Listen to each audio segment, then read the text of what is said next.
नमो तस्स भगवतो अरहतो सम्मा सम्बुद्धस्स। नमामि बुद्धं गुणसागरन्तं नमामि धम्मं सुगतेन देशितं नमामि संघं मुनिराज सावकं। नमो बुद्धाय नमो धम्माय नमो संघाय। श्रद्धालु उपासक उपासिका तथा सधर्म प्रेमी महानुभावहरू, आज मिति 2077 साल पुस 27 गते सोमबार बिहानको 9 बजे। सदा चाहिँ आज पनि हामी फेसबुक लाइभ धर्म देशना लिएर उपस्थित भइसकेका छौं र फेसबुक लाइभ धर्म देशना सुन्नको निमित्त देश विदेशबाट जोडिरहनु हुने सुनिरहनु हुने सम्पूर्ण श्रद्धावन्त उपासक उपासिका तथा सधर्म प्रेमी महानुभावहरूलाई सदा चाहिँ म भिक्षु विमलो श्री सिद्धि मंगल बुद्ध विहार सिद्धिपुर सानागाउँ थसी महालक्ष्मी नगरपालिका वडा नम्बर 6 बुद्ध मार्गबाट सबैलाई मैत्रीपूर्ण न्यानो न्यानो स्वागत टक्र्याउन चाहन्छु। त उपासक उपासिका तथा सधर्म प्रेमी महानुभावहरू, देशना गर्दै जाने क्रममा हामी करिब करिब 300 भाग नजिक नजिक छौं र 6 भाग कम 300 भागमा छौं भनेपछि हामी 294औं भागमा आज हामी छौं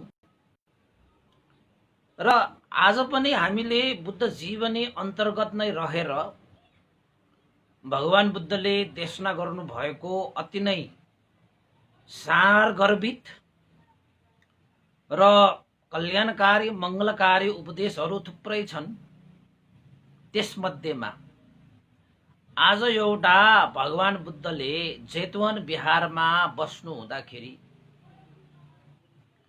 भिक्षुगणहरूलाई दिनुभएको सारगर्भित उपदेश देशनालाई मैले यहाँ पस्किन खोजेको छु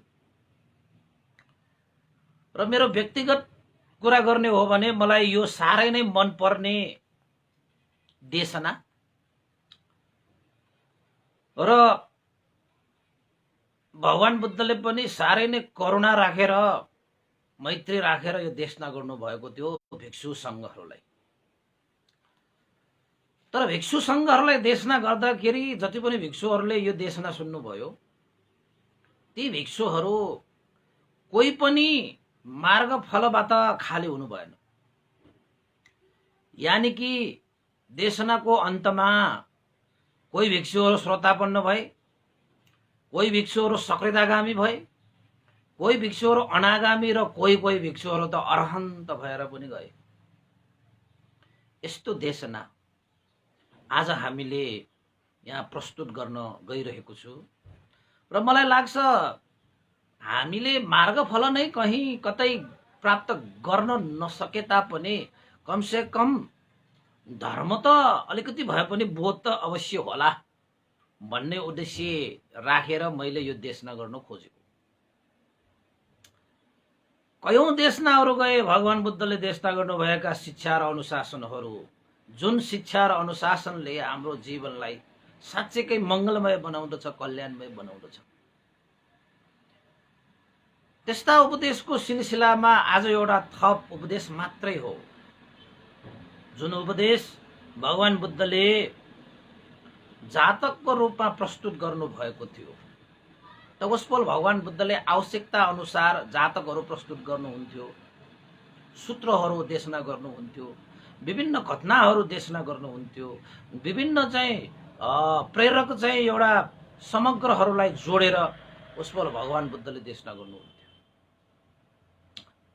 त आज तपाईहरुलाई अब धेरै समय नलिकन हैन, अब हाम्रा उपासक उपासिकाहरू नै सुरुदेखि नै सुन्नुपर्छ यो देशना भनेको चाहिँ, यो जातकहरू भनेको चाहिँ फेरि सुरुदेखि सुन्न पाएन भने त बीच बीचबाट अलिकति टुक्रिएको जस्तो हुन्छ हैन।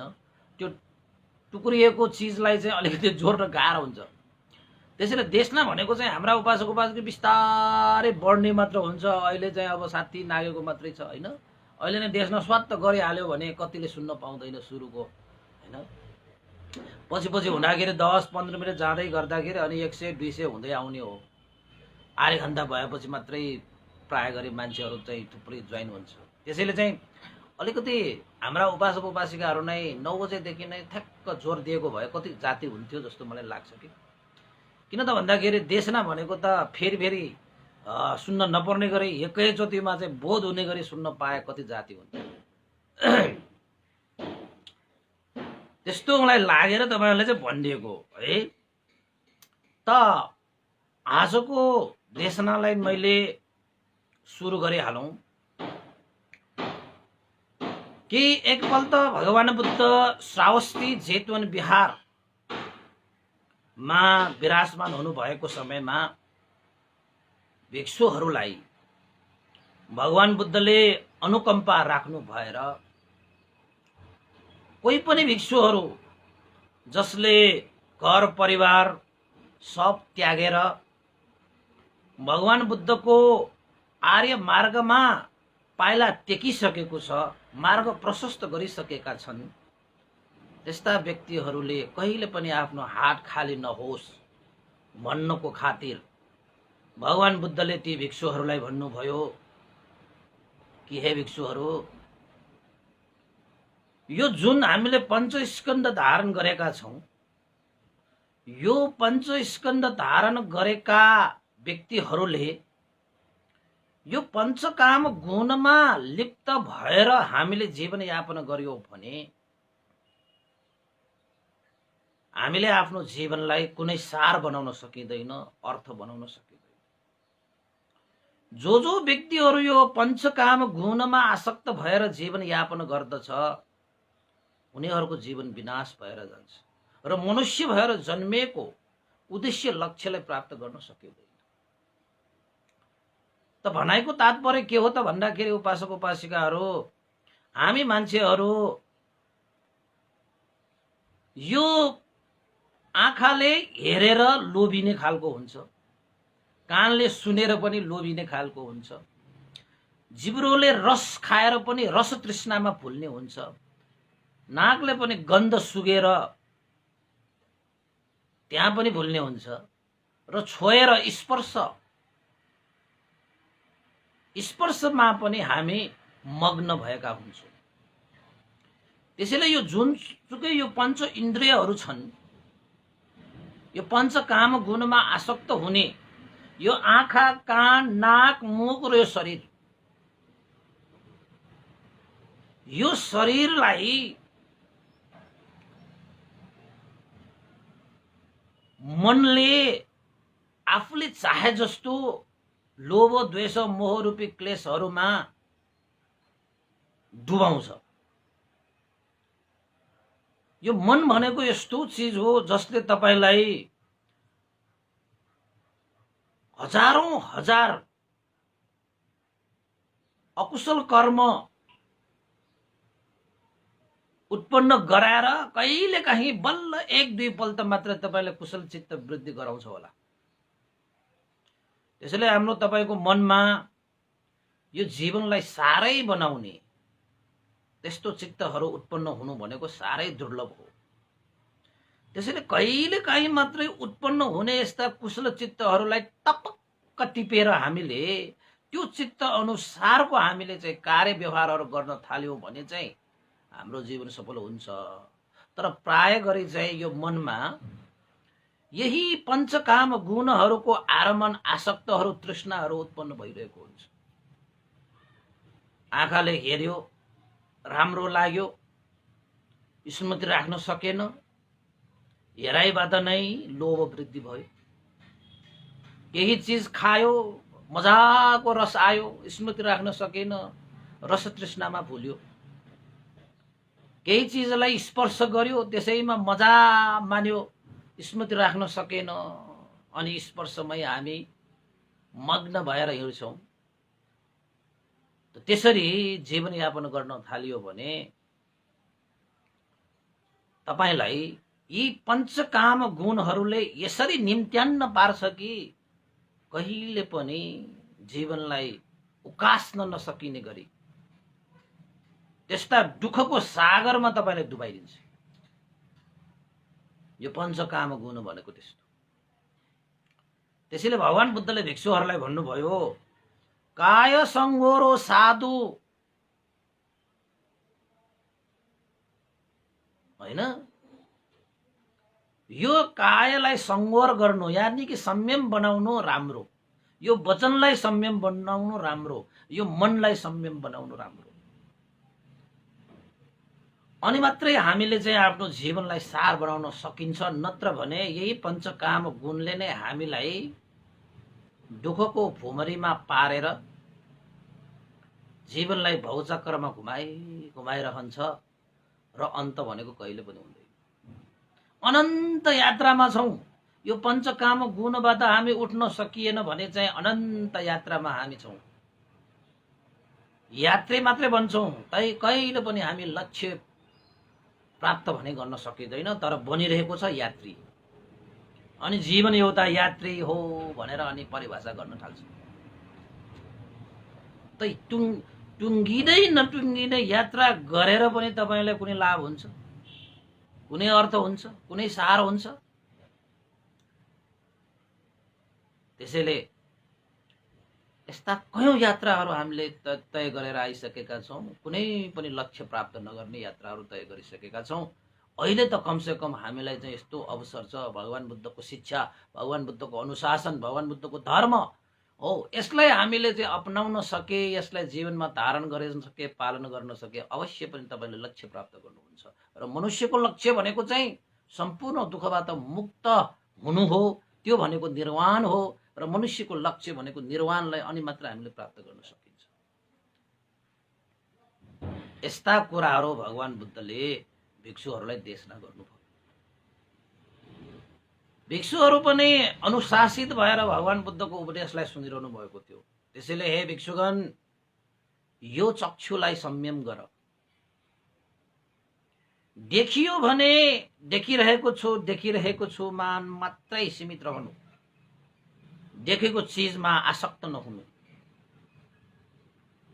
कानले केही चीजहरू सुनेको छ भने त्यो सुनेको कुरामा न द्वेषै राख्नु, न सुनेको शब्दमा आसक्त नै हुनु। सुनिरहेको छ भने सुनिरहेको छु। कुनै चीज खाएको छ भने, रस लिएको छ भने त्यो रसमा पनि मिठो नमिठो भनेर न आसक्त हुनु, न घृणित द्वेषी भएर बस्नु। मात्र रसलाई स्मृति राख्नु, रस आइरहेको छ,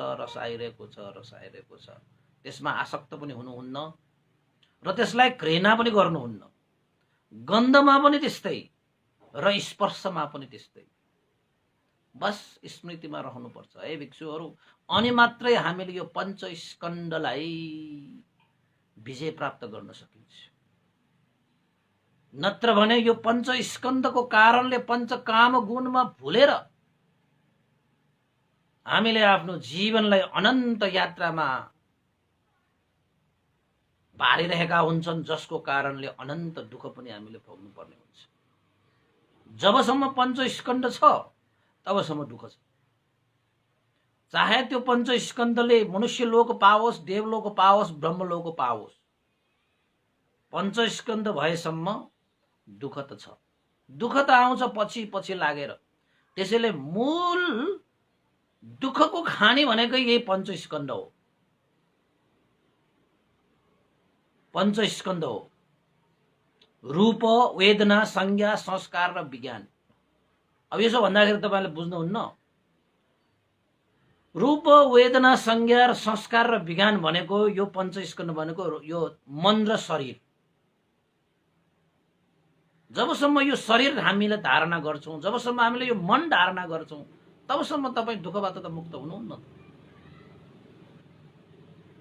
किन त भन्दाखेरि यही पञ्चस्कन्धबाट पञ्चकाम गुणमा फस्ने हो।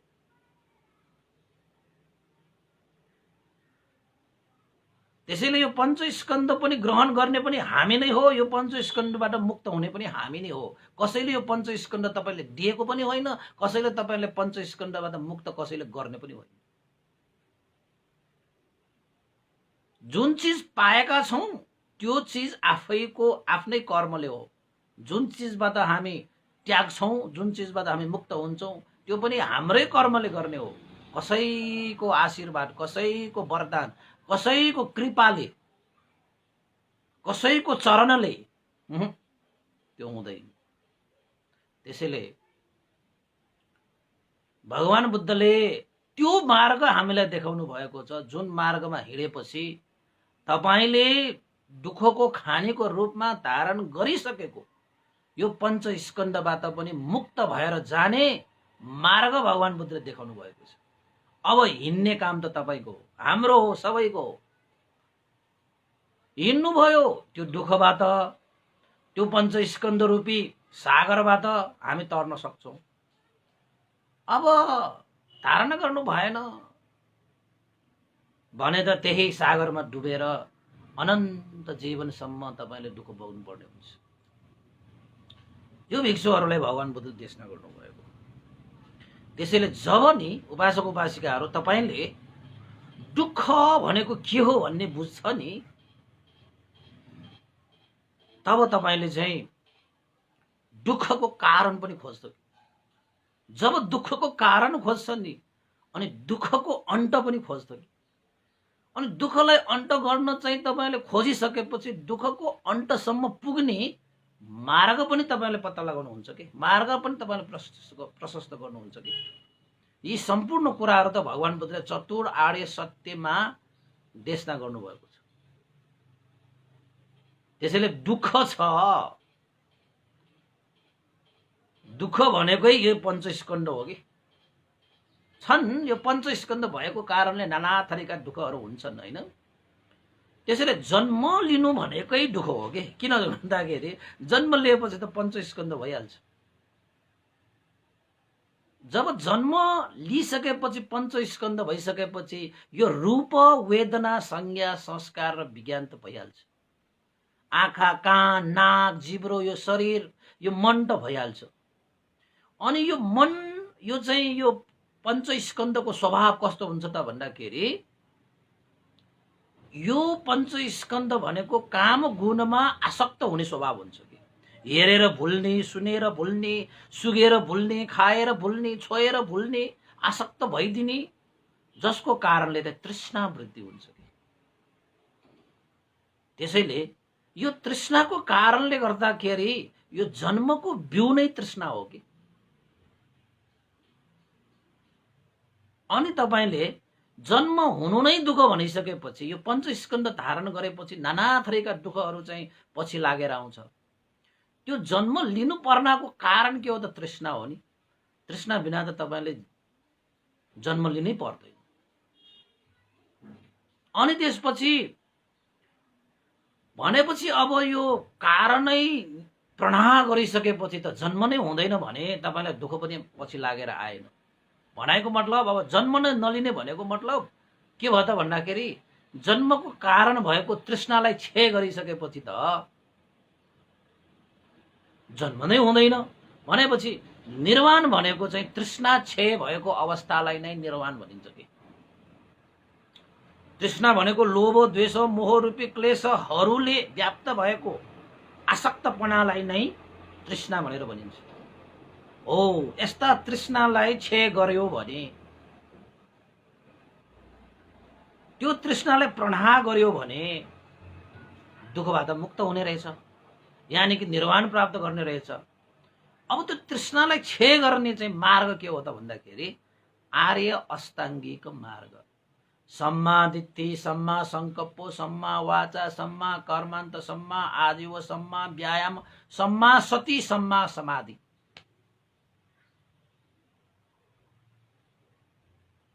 त्यो मार्गमा तपाईको लागि कसैले हिँडेर तपाई पुग्दैन। त्यो मार्ग कसैले वरदान दिएर पाउने चीज पनि होइन। त्यो मार्ग भनेको त आफ्नै कर्म हो। त्यसैले तपाईले नै मेहनत गर्नुपर्छ। केले मेहनत गर्ने त भन्दाखेरि यही दुःख रूपी खानी भइसकेको यो पञ्चस्कन्धलाई नै हामीले सही तरिकाबाट, सम्यक तरिकाबाट, सत्य तरिकाबाट यो पञ्चस्कन्धलाई हामीले अभ्यास गराउने, सत्मार्गमा लगाउने, कुशल कर्म गराउने, स्मृतिवान भइदिने, अप्रमादी भइदिने। अब देख्दाखेरि पनि देख्यो देख्यो देख्यो देख्यो मात्र, नदेखेर हामी त्यो देखेको चिज आहा भनेर हामी भुल्छौँ, नदेखेको चिज छ्या भनेर हामी घृणा गर्छौँ। सुगेको चिज पनि हामीले मात्र सुग्यो भने, गन्ध आयो भने गन्ध आयो गन्ध आयो गन्ध आयो गन्ध आयो, बस त्यति मात्रै हो। न त्यो गन्धले हामीलाई आसक्त बनाउन सकिन्छ, न त्यो गन्धले हामीले द्वेषी बनाउन सकिन्छ। मात्र स्मृतिवान भएर अप्रमादी भएर बस्ने, खाँदाखेरि पनि त्यस्तै, हेर्दाखेरि पनि त्यस्तै, सुक्दाखेरि पनि त्यस्तै, सुन्दाखेरि पनि त्यस्तै, छुँदाखेरि पनि त्यस्तै, मात्र जस्तो छ त्यस्तै जान्ने, बुझ्ने, चाल पाउने, होस राख्ने, स्मृतिवान भइदिने, अनि त सबै ठिक भएर हुन्छ। अब यो जातकको कुरामा कथा त आउँछ नै। जातक भनेको कस्तो त भन्दाखेरि यस्ता चाहिँ पञ्चस्कन्ध, पञ्चकाम, गुण आदि इत्यादिबाट मुक्त हुनको निमित्त, प्रोत्साहित गर्नको निमित्त भगवान बुद्धले कयौं जन्ममा आफैले भोगेर आएका त्यस्ता घटनाहरू, बोधिसत्वको जन्मको घटनाहरूलाई सही यथार्थ रूपमा देशना गर्ने कथावस्तुलाई नै चाहिँ जातक कथावस्तु भनिन्छ। अब मैले तपाईहरूलाई चाहिँ यी कुराहरूबाट कसरी बच्ने, कसरी हामीलाई भुलाउँछ भन्ने कुराको सन्दर्भमा भगवान बुद्धले ती भिक्षुहरूलाई देशना गर्नुभएको एउटा जातक म तपाईलाई प्रस्तुत गर्छु। मान्छेहरूले यस्ता जातकहरूबाट धेरै कुरा सिकेर लिन्छ। अब ती भिक्षुहरू जो छन् नि, यो कथा सुनिरहने भिक्षुहरू, अन्तमा यो जातक सुनिसकेपछि साराका सारा भिक्षुहरू श्रोता पढ्न सकेदागामी, अनागामी र अरहन्त फलमा प्रतिष्ठित भए भने, कोही भिक्षुहरू यो कथा सुन्ने कोही भिक्षुहरू पनि हात खाली हुनु परेन। कति मजाको कथा होला। अब सुन्नुहोस् है तपाईहरु, मजाले सुन्नुहोस्। म 10 बजेसम्म मात्रै सुनाउँछु आज। 10 बजे भन्दा पनि एउटा नजाने। त भगवान बुद्धले भिक्षुहरूलाई सुनाउनु भयो, हे भिक्षुहरू, पहिला पहिला यसरी पञ्चकाम गुणमा आसक्त भएर कयौं मान्छेहरू विनाश भएर गए। तर कोही कोही मान्छेहरू पञ्चकाम गुणहरूबाट आसक्त नभइकन सही मार्गलाई अपनाएको कारणले, स्मृतिवान भएको कारणले गर्दाखेरि पहिला पहिला पनि थुप्रै मान्छेहरूले आफूलाई सुरक्षित गरे, आफूलाई बचाए विनाश हुनबाट। यस्तै घटना छ ए भिक्षुहरू, सुन भनेर भनिसकेपछि भिक्षुहरूले पनि भगवान बुद्धलाई प्रार्थना गर्नुभयो, भगवान शास्ता, त्यो कस्तो अवस्था हो जुन अवस्थामा आफूले ग्रहण गरेको यो पञ्चस्कन्धलाई नजानेर, पञ्चस्कन्धलाई पञ्चकाम गुणमा लिप्त पारेर विनाश भएर गएका र पञ्चस्कन्धलाई जानेर पञ्चकाम गुणमा आसक्त नभइकन आफूलाई सुरक्षित पार्ने त्यो कस्तो घटना भगवान बुद्ध अनुकम्पा राखेर हामीलाई त्यो घटना सुनाउनु होला। त भगवान बुद्धले भन्नुभयो, अब कथा सुरु भयो है, धेरै समय छैन। मलाई चाहिँ अलिकति लामो कथा सुनाउन मन लाग्ने है। अब यहाँ चाहिँ समय नपुग्ने, आज 1 घण्टा 1 घण्टा मात्र गरौँ भनेर धेरै उपासकहरूको समय अहिले धेरै कम भइसकेको छ। भन्टेहरूको पनि बाहिर बाहिर जानुपर्ने त्यस्तो हुन्छ कि। त कथा सुरु गरौँ। वलाहा कस्स जातक जेतवन बिहारमा बसिरहनु भएको बेलामा भिक्षु संघलाई भगवान बुद्धले देशना गर्नुभयो। भगवान बुद्धले भन्नुभयो, हे भिक्षुगण,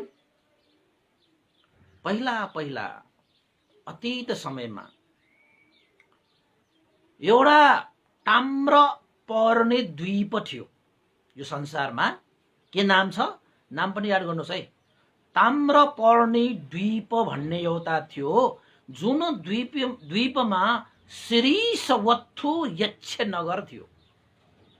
याद गर्नुहोस् है, याद गर्नुहोस्, तपाईँले बिर्स्नु होला फेरि।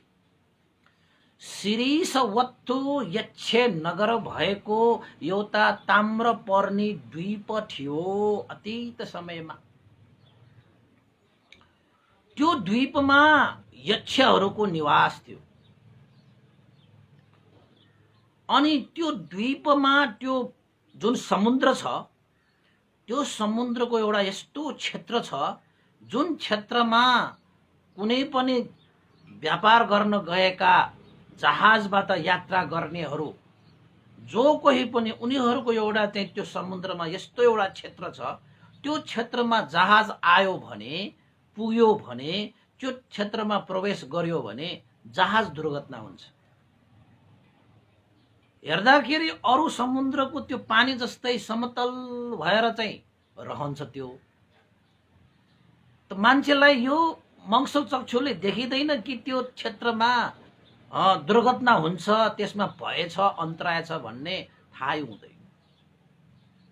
समुद्रमा त्यस्तो त्यस्तो स्थान पनि हुँदो रहेछ है, जुन स्थानमा पुगेपछि दुर्घटना आफसे आफ दुर्घटना हुन्छ कि त्यहाँ। फेरि त्यहाँ एउटा यस्तो विशिष्टता हुन्छ कि त्यहाँ चाहिँ एउटा यक्षहरूको एउटा क्षेत्र जस्तै हो कि त्यो।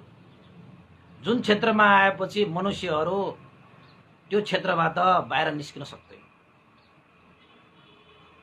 अनि त्यो श्रीसवत्थु नगरका यक्षहरूले कोही पनि मान्छेहरू जनपदबाट, कुनै नगरबाट व्यापारको सिलसिलामा ठुल्ठुला जहाजहरूमा बसेर हैन आयो भने उनीहरूको त्यो क्षेत्रमा आइपुग्दाखेरि त्यो जहाज दुर्घटना हुन्छ।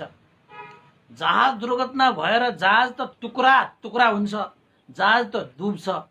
त्यसपछि मान्छेहरू के गर्ने त भन्दाखेरि पौडी खेलेर भए पनि आफ्नो ज्यान त बचाउनु पर्यो।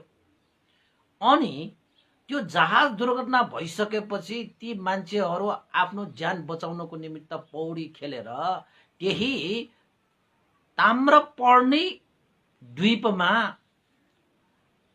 जानुपर्ने हुन्छ। किन त भन्दाखेरि अरू ठाउँमा त तपाईँको समुद्रै समुद्र छ। अब समुद्रमा त मान्छेहरूले कति पौडी रहने, सक्दैन हैन। अनि ताम्रपर्णी द्वीपमा उनीहरूले आधार लिइसकेपछि श्रीसवत्थु यक्ष नगरमा बस्ने ती यक्षहरूले ती मान्छेहरूलाई मानौ कि ती यक्षहरू चाहिँ, ती यक्षिनीहरू चाहिँ, त्यो यक्ष नगरमा यक्षिनीहरू बस्थ्यो। मानौ कि त्यो यक्षिनीहरूले चाहिँ आफूहरू यक्ष नै होइन जस्तो गरेर मान्छेकै रूप धारण गरेर, अब तिनीहरू यक्षिनी भएको कारणले असाध्यै राम्री राम्री सुन्दरीको रूप धारण गरेर त्यो द्वीपमा दुर्घटना भएर आफ्नो ज्यान बचाउनको निमित्त आधार लिन आएका ती ताम्रपर्णी द्वीपमा उनीहरूले ती मान्छेहरूलाई भुलाएर, मान्छेहरू त्यहाँ दुर्घटना भएर आधार लिन आउँदाखेरि उनीहरूले चाहिँ कोही मान्छेहरू चाहिँ त्यो द्वीपमा काम गरिरहेको जस्तो, कोही मान्छेहरू त्यो चाहिँ हैन त्यही द्वीपको बासिन्दा जस्तो गरेर विभिन्न बाली नाली लगाएर कामकाज देखाएर अनि त्यो दुर्घटना भएको मान्छेहरूलाई मिठो मिठो खाना खुवाउन ल्याएर मिठा मिठा कुरा गरेर ती यक्षिनीहरूले ती जनपदहरूलाई चाहिँ आफ्नो यो श्रीसवत्थु नगरमा, यक्ष नगरमा लगेर उनीहरूले भक्ष्य गर्ने रहेछ, खाने रहेछ। त्यो यक्षिनीहरूको कामै उनीहरूको त्यो समुद्रमा दुर्घटना भएका ती मान्छेहरूको मासु खाएर रगत पिएर जीविका यापन गर्ने मात्र रहेछ। वास्तवमा ती यक्षिनीहरू त्यहाँ बाली नाली गर्ने, खेतीपाती गर्ने पनि होइन, खानासाना खाने पनि होइन। तिनीहरूले त त्यहाँका मान्छेहरूलाई चाहिँ एक किसिमले चाहिँ आफ्नो बसमा पार्नको निमित्त एउटा चालबाज मात्र गरेर जीविका यापन गर्ने रहेछ। अब धेरै धेरै मान्छेहरू जहाजबाट दुर्घटना भएर खसेको छ भने ती मान्छेहरूलाई दिनदिनै खानको निमित्त उनीहरूले यक्षनगरमा त्यस्ता कारागारहरू पनि निर्माण गरेको छ, जुन कारागारमा ती यक्षिणीहरूको यक्ष डोरी, जसलाई हामीले चाहिँ जादुमय डोरी भन्छ, त्यो डोरीलाई फुकालेर भाग्न सक्दै यक्षहरूले ती डोरीहरूले बाँडेर बढी भएको होइन, आज खाएर चाहिँ बढी भएका मान्छेहरूलाई चाहिँ भोलि खानको निमित्त होइन हामीले चाहिँ त्यो खाद्यान्नहरू चाहिँ एउटा चाहिँ भकारीहरू राखेको जस्तै ती यक्षिणीहरूले पनि मान्छेहरूलाई आफ्नो बसमा पारिसकेपछि उनीहरूले कारागारमा त्यो यक्षहरूको डोरीले बाँडेर त्यहाँ राख्ने रहेछ कारागारमा। अनि दिनको एक जना चाहिँ निकालेर खाने रहेछ ती यक्षिणीहरूले। कतिजना यक्षिणीहरू थियो त भन्दाखेरि 500 जना यक्षिणीहरू थियो अरे त्यहाँ, 500 जना यक्षिणीहरू। अनि कस्तो गर्थ्यो त भन्दाखेरि त्यो यक्षिणीहरूले यदि धेरै भन्दा धेरै कारागारमा मान्छेहरू छन् भने अन्तिम पटक चाहिँ दुर्घटना भएर त्यो ताम्रपर्णी द्वीपमा आधार लिन आएका ती मान्छेहरूलाई फकाएर आफ्नो श्रीमान बनाएर राख्ने, काम भोग पनि गर्ने। अनि ती मान्छेहरूले काम भोग गर्न सकिसकेपछि फेरि अर्को जहाज दुर्घटना भएर त्यहाँ खस्न आयो भने ती मान्छेहरूलाई पनि टिपेर ल्याउने। अनि पहिला हैन जनपदहरूको मान्छेहरूलाई काम गुण भोग गर्दै उनीहरूलाई चाहिँ आफ्नो खाद्यान्न बनाउँदै गरेकाहरूलाई पनि पछि चाहिँ उनीहरूलाई चाहिँ कारागारमा राख्ने, फेरि नयाँ मान्छेहरू ल्याउने, फेरि पुरानो भइसकेपछि उनीहरूलाई कारागारमा राख्ने, अनि चाहिँ बेला बेलामा खाने। त्यस्तो गरी ती यक्षिणीहरूले चाहिँ आफ्नो जीविका यापन गर्ने त्यो श्री सवत्तो यक्षनगर भन्ने त्यो यो के छ ताम्रपर्णी द्वीपमा थियो। मान्छेहरू कयौं खाए उनीहरूले, मान्छेहरूलाई कयौंलाई उनीहरूले भुलाए। खानामा भुल्ने मान्छेहरूलाई खानै खुवाएर भुलाए, रूपमा भुल्ने मान्छेहरूलाई रूपमै भुलाएर चाहिँ खाए, गन्धमा भुल्ने मान्छेलाई गन्धमै भुलाएर खाए, स्वरमा भुल्नेहरूलाई स्वरैमै भुलाएर उनीहरूले खाए, स्पर्शमा भुल्नेहरूलाई स्पर्शमै भुलाएर उनीहरूले खाए। सम्पूर्ण जनपदका मान्छेहरूलाई उनीहरूले दैनिक रूपमा आफ्नो भोजन बनाए र भोजन मात्र होइन, नयाँ नयाँ चाहिँ दुर्घटना भएकाहरूलाई काम भोग पनि गराएर आफ्नो श्रीमान जस्तो बनाएर केही क्षण त उनीहरूलाई चाहिँ नटमस्तै पारेर सुख अनुभव गराएर उनीहरूले चाहिँ कब्जामा राख्ने कार्य गर्दथ्यो। अब यसरी नै जनपदवासीहरूलाई यक्षिणीहरूले आफ्नो खाद्यान्न र आफ्नो भोग सम्पत्ति जस्तै गरेर जीविका यापन गरिरहेको त्यो ताम्रपर्णी त्यो द्वीपमा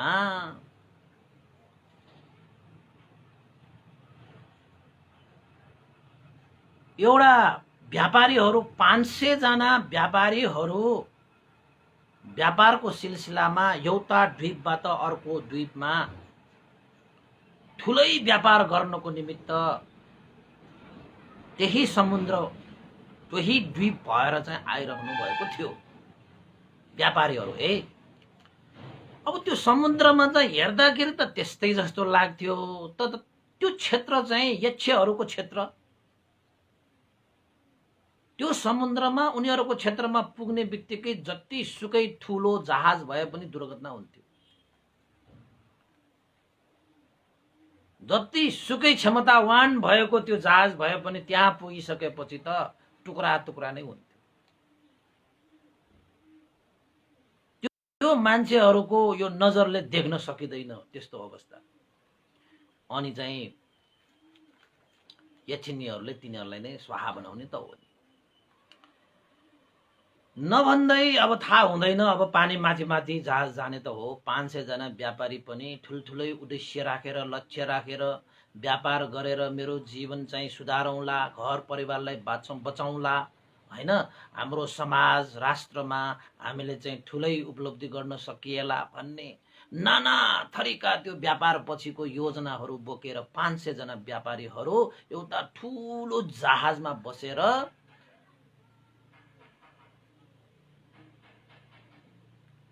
समुद्रको यात्रा गर्दा गर्दै आखिरमा त्यो ताम्रपर्णी द्वीपमा आइपुग्दाखेरि नभन्दै कसो कसो त्यो क्षेत्रमा पुगेपछि त त्यो जहाज त दुर्घटना हुन्छ। नभन्दै ती 500 जना व्यापारीहरू त्यहाँ त्यो ताम्रपर्णी द्वीपमा पुग्ने बित्तिकै जहाज त दुर्घटना भएर टुक्रा टुक्रा भयो।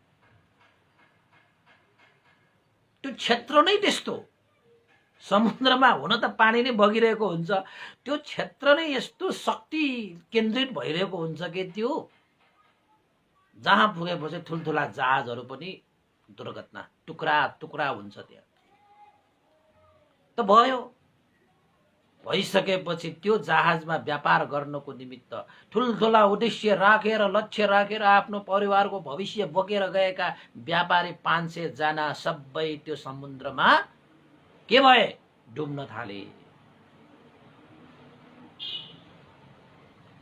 डुब्न थालिसकेपछि आफ्नो ज्यान बचाउनको निमित्त आफ्नो सामर्थ्य प्रयोग गरेर उनीहरूले चाहिँ पौडी खेल्न थाले। धन्न उनीहरू चाहिँ भाग्यमानी रहेछ, नजिकैको त्यो ताम्रपर्णी द्वीपमा उनीहरूले आधार पाए। किनारामा सबै 500 जना चाहिँ व्यापारीहरूले आफ्नो ज्यान बचाउन त सफल भए पौडी खेलेर। त्यो द्वीपमा उनीहरूले चाहिँ पाइला टेकेपछि अब चारैतिर समुद्रै समुद्र छ, बीचमा द्वीप छ। अब त्यो द्वीपको आधार लिएर भए पनि उनीहरूले चाहिँ आफ्नो चाहिँ जिउने आशाको श्वास फेरेर यसो उसो हेर्न थाले। त्यही ताम्रपर्णी द्वीपमा श्रीसवत्थु यक्ष नगर थियो। ती यक्ष नगरमा बस्ने यक्षिणीहरूले चाहिँ त्यसरी चाहिँ तपाईको जहाज दुर्घटना भयो कि उनीहरू चाहिँ रूप फेरेर सुन्दरी सुन्दरी भएर त्यो द्वीपको किनारामा आएर खेतीपाती गरेको जस्तो, मानौ कि उनीहरू सोझा साझा सिधा हैन जनपद नै हो, मान्छे नै हो जस्तो हुने गरी त्यो किनारामा आइरहने। नभन्दै उनीहरूले थाहा पाए ओहो 500 जना चाहिँ हैन व्यापारीहरू भएको जहाज त चाहिँ हाम्रो समुद्रको त्यो पानीमा त टुक्रा टुक्रा भएर दुर्घटना भएछ। मान्छेहरूले धन्न आफ्नो ज्यान बचाएछ। मान्छेहरू त किनारामा आए। तिनीहरूलाई हामीले भुलाएर आफ्नो बसमा पारेर उनीहरूबाट काम भोग पनि गर्नुपर्छ। काम भोग सकिसकेपछि उनीहरूलाई आफ्नो खाद्यान्न पनि बनाउनु पर्छ। अब यक्षिणीहरूको त दिनचर्या त्यस्तै थियो। त्यसपछि नभन्दै ती यक्षिणीहरूले त्यस्तो नाटक त्यहाँ रचिहालेछ। चारैतिर खेतीहरू बनाएर आफ्नो त्यो यक्षिणीहरूले त्यहाँ आफ्नो शक्ति छ कि उनीहरूको क्षेत्रमा उनीहरूले त्यस्तो शक्ति प्रदर्शन गर्न सक्छ। उनीहरू बाहिर आएर त्यस्तो फेरि शक्ति प्रदर्शन गर्न सक्दैन। उनीहरूको आफ्नै क्षेत्र हुन्छ। अनि त ती चाहिँ व्यापारीहरू त आफ्नो ज्यान बचाइसकेपछि त अब त्यत्रो सङ्घर्ष गरेर ज्यान बचाएको के गरौँ कसो गरौँ, कस्तो द्वीपमा आयो, यहाँ के छ त्यहाँ के छ हेर्दा हेर्दै हेर्दा हेर्दै त त्यो यक्षिणीहरूले त्यहाँ खेतीपाती गरिरहेको ठाउँमा ठ्याक्कै आइपुगेपछि उनीहरूले ठुलो श्वास लिए। ओहो यहाँ त मान्छेको पनि बसोबास रहेछ बा, अब के गर्ने, हाम्रो त जहाज पनि डुब्यो, व्यापार गर्न आएका त्यत्रो सम्पत्ति पनि डुबे। अब चारैतिर पानी नै पानी छ, यही द्वीप छ, यही आधार त हो। यही मान्छेहरूसँग अब चाहिँ बसेर भए पनि केही आफ्नो जीविका यापन गर्नु पर्यो। हो के गर्ने। अब 500 जना ती व्यापारीहरूले आखिरमा त्यो ताम्रपर्णी द्वीपमा भएका ती सुन्दरीको रूप धारण गरिरहेका ती यक्षिणीहरूलाई भेटेपछि ती यक्षिणीहरूले पनि साह्रै मिठास, साह्रै नम्र, साह्रै नै दया गरेर ती सम्पूर्ण 500 जना व्यापारीहरूलाई चाहिँ यागु खुवाए। यागु भनेको एक किसिमको त्यो चामलले बनाएको खाद्यान्न के। केही चिज खुवाए भन्नु न तपाईको भाषाबाट। केही चिज खुवाइसकेपछि ती यक्षिणीहरूलाई यो मान्छेलाई कसरी भुलाउन सकिन्छ भन्ने थाहा थियो कि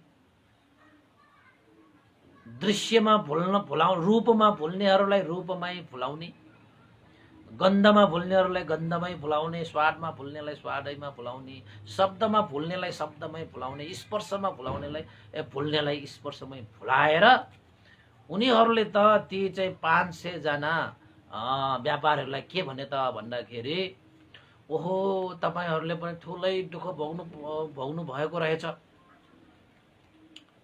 अब यो द्वीपबाट चारैतिर पानी नै पानी छ, कुनै त्यस्तो जहाज नआएसम्म त हामी कोही पनि यो द्वीपबाट हैन अन्यतिर जान त सकिने अवस्था छैन। हाम्रा श्रीमानहरू पनि व्यापारको सिलसिलामा यही द्वीपबाट चाहिँ गइरहनु भएको छ, अन्य द्वीपमा व्यापारको सिलसिलामा जानु भएको छ। धेरै वर्ष बित्यो आएको छैन। पक्कै पनि हाम्रा श्रीमानहरू यो समुद्र निलिसकेको हुनुपर्छ, नत्र भने त अहिलेसम्ममा हाम्रा श्रीमानहरू त फर्किनु पर्ने हो। न तपाईहरू जस्तै यस्तै द्वीपमा यसरी चाहिँ जहाज दुर्घटना भएर यो समुद्र निलिसकेको हो कि भनेर उनीहरूले चाहिँ आफ्नो श्रीमानहरू कोही पनि नभएको, त्यहाँ त केटी मान्छे मात्रै छ। 500 जना तपाईँको यक्षिणीहरू छ, व्यापारीहरू पनि 500 नै थियो। अनि उनीहरूले चाहिँ त्यसरी उनीहरूलाई चाहिँ दया करुणा जस्तो देखाएर नि नाटक पारेको हो। त्यसरी पारेर उनीहरूले चाहिँ आउनुस् हाम्रो नगरमा जाउँ, अब जस्तो उस्तो दुःख सुख भए पनि तपाईँ हाम्रो लागि भइदिनुस्, हामी तपाईँहरूको लागि भइदिउँला भनेर चाहिँ ती मान्छेहरूलाई त भुलाएछ। अब रूपमा भुल्नेलाई रूपले भुलाउन सक्ने, गन्धमा भुल्ने गन्धले भुलाउन सक्ने तुरुन्तै यक्षिणीहरूसँग त्यस्तो एउटा चाहिँ खुबी हुन्छ। ती मान्छेहरू पनि अब के सोचे त भन्दाखेरि, अब त यस्तो द्वीपमा आइसके, चारैतिर पानी नै पानी छ, अब जान सक्ने त अवस्था छैन। यिनीहरूले त कस्तरी हामीलाई चाहिँ सेवा गर्छ बा, कस्तरी हामीलाई चाहिँ माया गर्छ बा भनेर उनीहरूको हावभावमा, उनीहरूको व्यवहारमा, उनीहरूको जालमा फस्दै गयो के त्यो व्यापारीहरू।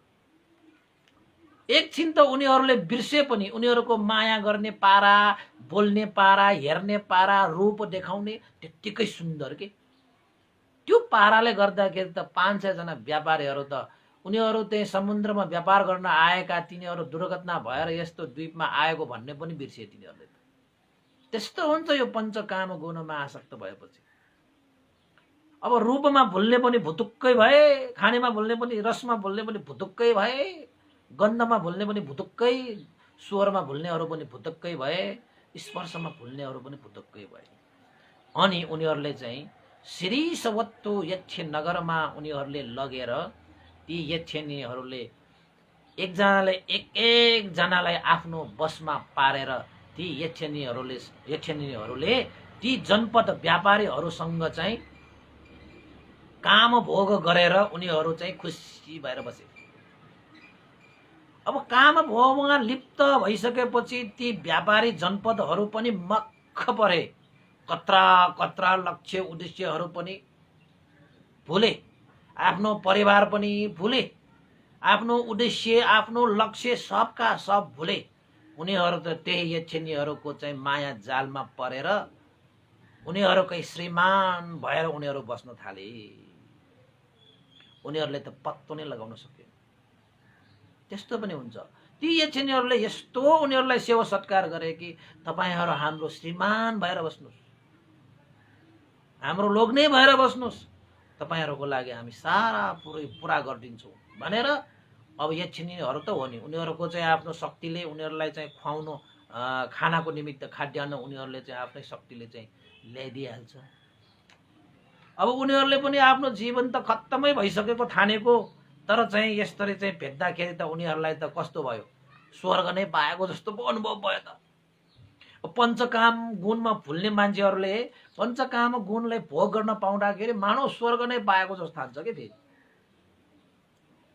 त यक्षिणीहरूले चाहिँ ती दुर्घटना भएका 500 जना व्यापारीहरूलाई श्रीसवत्थु नगरमा लग्ने बित्तिकै पहिला पनि त्यस्तै व्यापारीहरू आएका थिए। तिनीहरू पनि दुर्घटना भएर उनीहरूले आफ्नो बसमा पारेर घरमा राखेको थियो, आफ्नो लोग्ने बनाएर काम भोगको निमित्त। त यता 500 जना व्यापारी आउने बित्तिकै पहिलाका लोग्ने बनाएर काम भोग गरेकाहरूलाई चाहिँ कारागारमा हालिदिइहाले। अब उनीहरूको स्थानमा यी 500 जना व्यापारीहरूलाई राखेर काम भोग गर्न थाले। उनीहरूलाई खुवाउने पनि फेरि। त्यसपछि त दिन बित्दै गयो। जहाज दुर्घटना भएर त्यस्तो दुःखमा परेकाहरूले पनि पञ्चकाम गुणमा भुलेर उनीहरू त मक्ख पर्न थाले।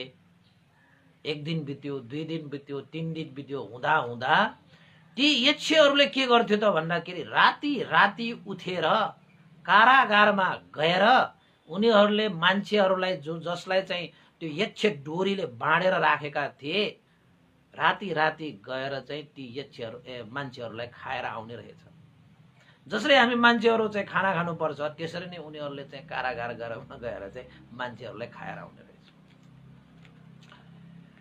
अब त्यो 500 जना यसरी मक्ख थिए कि ती यक्षिणीहरूको बसमा परेर केही होसै गर्न सकिरहेको थिएन। के भइरहेको छ, कसो भइरहेको छ, उनीहरूलाई त बेहोस जस्तो गरेर उनीहरूले राखिरहेको रहेछ है।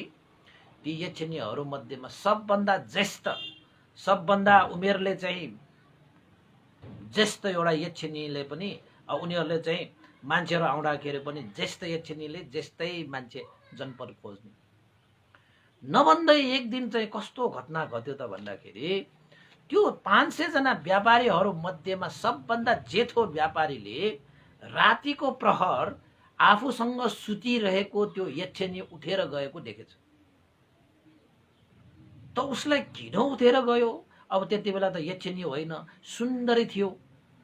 राति राति उठेर कहाँ जान्छ भनेर त्यो मान्छे, त्यो चाहिँ व्यापारीको सबभन्दा ठुलो व्यापारीले सोध्न थालेछ। केही काम पर्यो होला, यताउता भयो होला भनेर एक दिन त त्यसै बित्यो, 2 दिन पनि त्यस्तै भयो, त्यस्तै गरे 3 दिन पनि त्यस्तै भयो। त हुँदा हुँदा चाहिँ एक दिन चाहिँ उसले चाहिँ के सोचे त भन्दाखेरि पक्कै पनि यो राति राति कहाँ जान्छ, म चाहिँ अब निदाइरहेको हुन्छु, यो 1 दिन होइन, 2 दिन होइन, यो चाहिँ मेरो होइन खाटमै सुतिरहेको व्यक्ति चाहिँ कहाँ जाँदो रहेछ भनेर चाहिँ उसले अब चाहिँ सोच्न थाले, होस गर्न थाले, स्मृति राख्न थाले। त एक दिन त कस्तो भयो त भन्दाखेरि राति उठेर गएको त्यो यक्षिणीले कारागारमा गएर बन्दी बनाएका जनपद मान्छेहरूलाई खाएर आएपछि फेरि त्यही आफ्नो होइन खाटमा सुत्न आउँदाखेरि त्यो जुन चाहिँ व्यापारी छ, ज्येष्ठ व्यापारीले मान्छे यानि कि पहिला नउठेसम्म त शरीरले छुँदाखेरि न्यानो नै थियो त्यो यक्षिणी, पछि त्यो उठेर गइसकेपछि फेरि फर्केर आउँदाखेरि जिउ भने कस्तो हुन्थ्यो, चिसो हुन्थ्यो अरे।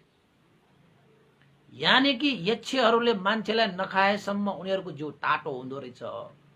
अनि त्यो यक्षहरूले त्यो मान्छेहरू खाएर आइसकेपछि उनीहरूको जिउ चाहिँ कस्तो हुँदो रहेछ, चिसो हुँदो रहेछ। अनि त्यो व्यापारीले सोचेछ, ओहो यो उठेर नगएसम्म चाहिँ यसको जिउ मैले छुँदाखेरि चाहिँ तातो तातो, अब खाएर आइसकेपछि चिसो चिसो हुने के भएको होला भनेर चाहिँ उसले चाहिँ सोच्न थाले। ओहो यस्तो चिसो हुने भनेको चाहिँ पक्कै पनि यो मनुष्य होइन, पक्कै पनि यसमा के गडबडी छ, नत्र भने त एकैछिनमा यो चाहिँ यत्रो चिसो हिउँ जस्तो चिसो हुनु भनेको त पक्कै पनि यसको पछाडि केही त रहस्य छ भन्ने सोचे। हुन त एकछिन चाहिँ अब उठेर गएको कारणले गर्दाखेरि हावासावा लागेर अब चाहिँ यो चिसो भएको हो कि भन्ने सोचमा ऊ पुगेछ। नभन्दै उसले चाहिँ बिस्तारै अब त म एक दिन चाहिँ यो मसँगै सुतिरहेकी, अब त्यति बेला त आफ्नो श्रीमती जस्तै भइसकेको छ, कहाँ जाँदो रहेछ मैले एकचोटि चाहिँ निरीक्षण गर्नु पर्यो भनेर राति निन्द्रा लागेको जस्तो गरी मात्र बसेछ त उठेर जाँदाखेरि पछि पछि पछि पछि लागेर गएछ उसले थाहै नपाउने गरी। त उसले के देखेछ त भन्दाखेरि आफूसँग सुत्ने त्यो स्त्री मात्रै उठेर जाने होइन रहेछ त, साराका सारा स्त्रीहरू उठेर जाने रहेछ हो। अब त्यो मान्छेलाई त थाहा थिएन कारागारमा गएर मान्छेलाई चाहिँ कपाकप खाएर आउँछ, रगत चुसेर आउँछ, मासु खाएर आउँछ भन्ने थाहा थिएन। त त्यसपछि त त्यो व्यापारीले चाहिँ सोचेछ ओहो पक्कै पनि यस्तो एउटा चाहिँ कान्तार होइन, यस्तो एउटा मरुभूमि जस्तो यस्तो ठाउँ, यस्तो यो द्वीपमा यस्तो जङ्गल पनि छ, मरुभूमि पनि छ, यहाँ यस्तो ठाउँमा यिनीहरू चाहिँ स्त्रीहरू मात्रै महिलाहरू मात्रै बसिरहेको भनेको त उनीहरूले भने जस्तो पक्कै होइन होला, यसमा कुनै रहस्य छ भनेर त्यो मान्छेले के सोचे त भन्दाखेरि यिनीहरू पक्कै पनि मान्छे होइनन्, यिनीहरू पक्कै पनि यो द्वीपमा बस्ने यक्ष हुनुपर्छ भनेर त्यो मान्छेले थाहा पाए। अनि त बिस्तारै हेर्दै हेर्दै जाँदाखेरि त साराका सारा ती स्त्रीहरू त कहाँ जाँदो रहेछ, कारागारमा छिर्ने रहेछ। भनेपछि उसले के सोचे त भन्दाखेरि यसरी हरेक दिन राति उनीहरू उठेर पक्कै पनि केही न केही उनीहरूले चाहिँ मान्छेहरूलाई भक्ष्य गर्छन् होला, अहिले हाम्रो पनि पालो पक्कै आउँछ होला, हामीले चिन्नु नि जान्नु, हाम्रो आफ्नो श्रीमती परिवारहरू लक्ष्य उद्देश्य छ, त्यस्ता लक्ष्य उद्देश्य श्रीमती परिवार सब भुल्ने गरी उनीहरूले हामीलाई के गरिदियो, मक्ख पारिदियो, उनीहरूको बसमा हामीलाई पारिरहेको रहेछ। भएन बा भनेपछि मसँग सुतिरहेकी त्यो स्त्री मात्र यक्ष होइन कि जति पनि मेरा मित्रहरूसँग सुतिरहेका छन् ती सम्पूर्ण स्त्रीहरू पनि यक्ष नै हुनुपर्छ। अब यहाँबाट हामीले चाहिँ सुरक्षित भाग्न सकिएन भने जसरी हुन्छ अब चाहिँ एउटा मौका पारेर यानीको कुनै पनि त्यस्तो एउटा डुङ्गा तयार पारेर हामी भाग्न सफल भएन भने पक्कै पनि यो यक्षिणीहरूले हाम्रो चाहिँ हामीलाई पनि खाद्यान्न सम्झेर हामीलाई पनि एक दिन खानेछ। अहिले त उनीहरूले चाहिँ हामीहरूलाई चाहिँ पालेको जस्तो गरेर काम भोग गरेर उनीहरूले चाहिँ जीवन मजा मानिरहेको छ, हामीलाई त एउटा खेलौना जस्तो ठानिरहेको रहेछ, हामीलाई त एउटा साधन जस्तो बनाएर रहेछ। भएन भनेर त्यो एउटा मान्छेले चाहिँ खुब चियो चर्चा गर्न थाले कि चियो चर्चा गर्न थाले। त्यो कारागारभित्र गइसकेपछि उनीहरूले त खाएर आएपछि पेट भरेपछि थकार राखेर आउने, जसरी हामीले खाना खाँदाखेरि पेट भर्दाखेरि थकार राख्छन् त्यसरी थकार राखेर आउने होइन, मुख सुख पुछेर आउने। कोही मान्छेहरू त्यसरी चाहिँ बेलुका राति त्यसरी चाहिँ एउटा कारागारमा गएर त्यसरी चाहिँ थकार राखेर खानुपर्ने हो र मान्छेहरू भनेको। त यता चाहिँ दिउँसो चाहिँ फेरि मान्छे जस्तै व्यवहार गरेर मक्ख पारिराख्ने रहेछ। त एउटा मान्छेले थाहा पायो, त्यो व्यापारीले त्यो थाहा पाइसकेपछि अनि उसले चाहिँ सबै आफ्ना व्यापारीहरूलाई एक दिन जम्मा पारेछ। कुन दिन जम्मा पारेछ र भन्दाखेरि जुन दिन त्यो ताम्रपर्णी द्वीपमा जहाजहरू दुर्घटना हुँदैन त्यति बेला ती यक्षिणीहरू चाहिँ कहाँ गएर बस्थ्यो त्यो भन्दाखेरि तपाईँको चाहिँ एउटा नजिकैको नदी किनारा, एउटा नजिकैको द्वीपको नजिकै किनारामा गएर टाढा टाढासम्म त्यस्ता चाहिँ जहाजहरू आएको छ कि छैन भनेर हेर्न जाने रहेछ कि प्रतीक्षा गर्न जाने रहेछ। अनि त्यसपछि एउटा कल्याण नदी भन्ने र तपाईँको नागद्वीपमा कल्याण नदी पनि छ त्यो द्वीपमा, अनि त्यो अलिकति चाहिँ होइन हाइटमा छ कि त्यो हाइटमा गएर त्यो कल्याणी नदी र नागद्वीपमा बसेर कोही त्यस्ता ठुल्ठुला जहाजहरू आइरहेको छ कि छैन। त्यस्ता जहाजहरू आयो भने चाहिँ उनीहरूले चाहिँ काम भोगको लागि राखेका ती जनपद व्यक्तिहरूलाई चाहिँ कारागारमा ठुन्न लाने रहेछ। अनि त्यो जहाजहरू आउँदाखेरि त उनीहरूको क्षेत्रमा पुगेपछि त त्यो जहाज त दुर्घटना भइहाल्छ। अनि त्यहाँका ती मान्छेहरूलाई उनीहरूले भुलाएर उनीहरूलाई आफ्नो चाहिँ श्रीसवत्व यक्षिन्न घरमा लाने रहेछ। त एक दिन ती यक्षहरू चाहिँ मान्छेकै रूप लिएर त्यो जुन चाहिँ कल्याण नदी नागद्वीपमा गएर हेर्न गइरहेको बेलामा त्यो जुन चाहिँ व्यापारी एकजना छ, ज्येष्ठ व्यापारीले आफ्ना 500 जना व्यापारीलाई चाहिँ एक ठाउँमा राखेर भनेछ, हे मित्रहरू, मैले धेरै निरीक्षण गरेँ, मैले धेरै परीक्षण गरेँ। तिमीहरूले कस्तो होस नगरेको होला। हामीलाई खुवाएर पिलाएर राखेका, हामीले आफ्नो श्रीमान जस्तो गरेर हामीलाई कामभोग गरिरहेका ती स्त्रीहरू साह्रै सुन्दरी त छे, तर तिनीहरू पक्कै पनि तिनीहरू मनुष्य होइनन्, तिनीहरू यक्ष हुनुपर्छ। जुन बेला हामीसँग चाहिँ बसिरहँदाखेरि तातो भएका व्यक्तिहरू राति उठेर जाँदाखेरि फर्केर आउँदाखेरि चिसो हुन्छ उनीहरूको शरीर, हाम्रो मनुष्यको जस्तो हुँदैन। ए मित्रहरू, तपाईहरूले चाहिँ त्यसलाई चाहिँ होस गर्नु भएको छ त? कसैले होस गरेको रहेनछ। उनीहरू त मक्ख परेर उनीहरूसँगै सुतेर काम भोग गरेर खाएर पिएर हैन, उनीहरूको रसमा, रूपमा, गन्धमा, स्वादमा, शब्दमा, स्पर्शमा भुलेर उनीहरू त लत्थ परेर बसेको रहेछ।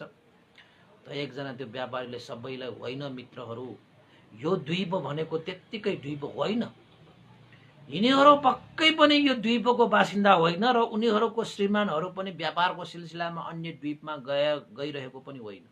पक्कै पनि मलाई लाग्छ यिनीहरू यक्षिणी हुन्। त्यसैले यी यक्षिणीहरूबाट हामी बच्नको निमित्त साथीहरू हामी एकजुट भएर हामीले केही न केही यो सागर तर्ने आधार हामीले बनाएर मौका आउने बित्तिकै हामीले उनीहरूलाई चालै नपाउने गरी हामीले पनि यो सागर तरेर जानुपर्छ। नत्र भने यी यक्षिणीहरूले हामीलाई पनि बाँकी राख्ने छैन। मेरा बुढा पाकाहरूले भनिरहेको कुरा आज यथार्थ रूपमा भइरहेको छ। यस्ता द्वीपहरूमा यक्षिणीहरू बस्छन् जसले मनुष्यहरूलाई भक्ष्य पार्छन्। मैले हरेक कुराहरू चाहिँ दाजेर हेर्दाखेरि, निरीक्षण परीक्षण गर्दाखेरि मलाई पक्का लागिसकेको छ यिनीहरू यक्षिणी हुन्। त्यसैले हे मित्रहरू, हामीहरू एकजुट भएर एउटा न एउटा आधार बनाएर भाग्नु पर्यो, नत्र भने हामी विनाश हुन्छौँ भनेर त्यो व्यापारीको एकजना ज्येष्ठ व्यापारीहरूले 500 जना आफ्ना मित्रहरूलाई सम्झाएछ। त्यसरी मित्रहरूलाई सम्झाउँदाखेरि चाहिँ 250 जनाहरूले चाहिँ ती व्यापारीको कुरामा सहमति जनाएर, ठिकै छ, त्यसो भए हामी तपाईँको कुरालाई चाहिँ स्वीकार गरेर एउटा आधार पाउने बित्तिकै हामी भागिहाल्नुपर्छ। चाहे चाहिँ अब डुङ्गा बनाउने हो कि चाहे कोही मान्छे जहाज आउँछ कि होइन, कुनै न कुनै त्यस्तो बाटो हुने बित्तिकै हामी यो समुद्रबाट तरेर जानुपर्छ, नत्र भने यक्षहरूले हामीलाई भक्ष्य गर्छ भनेर 250 जना चाहिँ उसको कुरामा सहमति भए। 250 जना भने त्यो व्यापारीको कुरामा सहमति नभइकन हेत यस्तो मूर्ख कुरा पनि गर्ने, जसले हामीलाई चाहिँ आफ्नो जीवन यापन गर्नको निमित्त यस्तो सेवा गर्यो, यस्तो उपकार गर्यो, यस्तरी हामीलाई माया गरेर हैन स्वर्गीय जीवन दिइरहेको छ, त्यस्ता व्यक्तिहरूप्रति तिमी शङ्का गर्ने, तिमी चाहिँ बैगुनी रहेछ तिमीहरू। हामी त तिम्रो कुरा मान्दैनौँ, हामी त उनीहरूसँगै बस्छौँ, हामीले त उनीहरूलाई आफ्नो श्रीमती नै ठानिसकेका छौँ, अब जिउँदा पनि सँगै मर्दा पनि सँगै भन्न थाल्यो बा। तिमीहरू यो सागर तर्ने भनिरहेका छौ नि, तरेर जाऊ न, तिमीहरू पनि यो सागरमा डुबेर अवश्य मर्नेछौ। यो सागर तर्ने कुनै पनि बाटो छैन, कुनै पनि उपाय छैन। अहिले जुन चिज पाएको छ त्यसमै भोग गरेर त्यसमै खुसी भएर जीवनयापन पो गर्ने त कस्तो तिम्रो कुरा गरिरहेको छ, हामी मान्दैनौँ भनेर 250 जना व्यापारीहरू चाहिँ त्यही द्वीपमा बस्ने। तर 250 जना चाहिँ मौका पर्यो भने त्यहाँबाट भाग्ने सोचे। अनि के भने त भन्दाखेरि, ल ठिकै छ, जसले चाहिँ अब यहाँ यो द्वीपबाट तर्नको निमित्त प्रयास गर्छन् उनीहरू पनि ठिकै छ, जो तर्न यो द्वीपबाट जान चाहँदैन उनीहरूले पनि कसैले कसैलाई बाधा नदेऊ र त्यो आफ्नो स्त्रीहरू कसैलाई पनि यो कुरा आदान प्रदान पनि नगर भनेपछि ती 550 जनाले ठिकै छ तिमीहरू जान्छौ भने जाऊ, तर हामी यो स्त्रीहरूलाई पनि भन्दैनौँ, हामी आफ्नो काम अनुसार हामी मजाले बस्छौँ, जेसुकै गरोस्, हामी त यो कुरामा सहमत छैन भनेर 250 जनाको फाटो भएछ। त्यहाँ भइसकेपछि त्यो 250 जनाले चाहिँ यक्षिणी भनेर चाहिँ विश्वास गरिसकेपछि उनीहरूले चाहिँ भोलिपल्ट कसरी हुन्छ यहाँबाट भाग्नको निमित्त केही न केही चिज आधारहरू पाइएला कि भनेर त्यो द्वीपमा खोजनीति गर्न थाले। पहिला त उनीहरूले खोजनीति गरेनन्, ती मान्छेहरूले त भुलायो, त्यो यक्षिणीहरूले त भुलायो। त्यसपछि त्यही समयमा भगवान बुद्ध बोधिसत्वको रूपमा एउटा अश्वराजको रूपमा जन्म लिनुभएको रहेछ। त्यो अश्वराज पनि कस्तो अश्वराज त भन्दाखेरि आकाशमार्गी घोडा, आकाशमा उडेर जाने घोडा। अहिले हाम्रो कल्पनामा मात्रै छ, जातकमा त त्यस्तो रहेछ त। बोधिसत्व भगवान बुद्ध घोडाको रूपमा जन्मिनु हुँदाखेरि आकाशमा उड्ने घोडा पो रहेछ त। कस्तो घोडा त भन्दाखेरि पुरै हिटो है, एकदमै विशाल काय भएको घोडा भएर जन्मेको रहेछ। अनि त्यो सेतो अश्वराज घोडा उडेर आउने रहेछ, चरा जस्तो उडेर आउने रहेछ। अनि त्यो घोडालाई चाहिँ घाँसपात खानको निमित्त, आफ्नो पेट भर्नको निमित्त उडेर त्यो सागर माथिबाट उडेर आएर त्यही ताम्रपर्णी त्यो द्वीपमा आएर त्यो ताम्रपर्णी द्वीपमा फलेको त्यो घाँस साह्रै मिठो पनि रहेछ र कि। त्यो अश्वराज घोडालाई बोधिसत्व घोडाको रूपमा जन्मेको रहेछ। त्यसैले त्यो आकाशमार्गी घोडा अश्वराजले त्यही समयमा आकाशमार्गबाट उडेर आएर त्यो ताम्रपर्णी त्यो द्वीपमा आफूलाई चाहिँ सन्तुष्ट हुने गरी मिठा मिठा कलिला कलिला लामा लामा चाहिँ घाँसहरू खाइसकेपछि, त्यहाँका बोट बिरुवाहरू खाइसकेपछि होइन, त्यहाँ चाहिँ अब चढिसकेपछि भनौँ न, घोडा चढिसकेपछि अनि फर्किने पनि रहेछ क्या, त्यहीँ नबस्ने। त्यो अश्वराजलाई थाहा थियो यो द्वीपमा बसेर त काम छैन, म त यहाँ चढ्न मात्रै आउने। भय अन्तरा थियो, विघ्न बाधा थियो, यसमा त यक्षिणीहरूको पनि बास छ भन्ने कुरा सबै थाहा थियो। त उसले चाहिँ त्यो अश्वराजले फर्किने बेलामा मान्छेहरूको आवाज निकालेर त्यो अश्वराजले के भन्थ्यो त भन्दाखेरि, यो द्वीपमा कोही त्यस्ता फर्किन चाहने कोही छ भने आवाज देऊ है, म अश्वराज घोडा हुँ, उडेर जान सक्ने काय लिएर आएका म अश्वराज हुँ। जो कोही पनि जनपदहरू छन् भने मेरो यो जिउमा बसेर यो समुद्र पार तर्न सकिने छ, कोही छ भने आओ आओ भनेर त्यो ताम्रपर्णी द्वीपको एउटा चाहिँ ट्याङमा बसेर, एउटा चाहिँ होइन पहाडमा बसेर त्यसले कराउने रहेछ कि कोही छ भने आओ मसँग आओ, म यो समुद्र तारिदिन्छु भनेर चाहिँ त्यो अश्वराजले त्यसरी आह्वान गरेर फर्किने रहेछ। भए पनि नभए पनि त्यो अश्वराजले चाहिँ कोही त्यस्ता छन् भने दया करुणा राखेर भए पनि, मलाई नदेखे पनि त्यो द्वीप पनि धेरै ठुलो हो, फेरि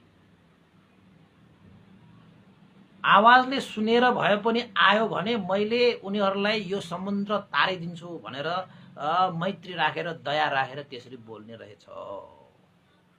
नभन्दै खोजनीति गरेपछि नपाइन्छ, खोज्दै खोजेन भने कसरी पाइन्छ। नभन्दै त्यो अश्वराजले त्यसरी चाहिँ होइन मेघ गर्जन जस्तै हुने गरी त्यसरी चाहिँ, हे जनपदहरू कोही छ भने आओ, म अश्वराज हुँ,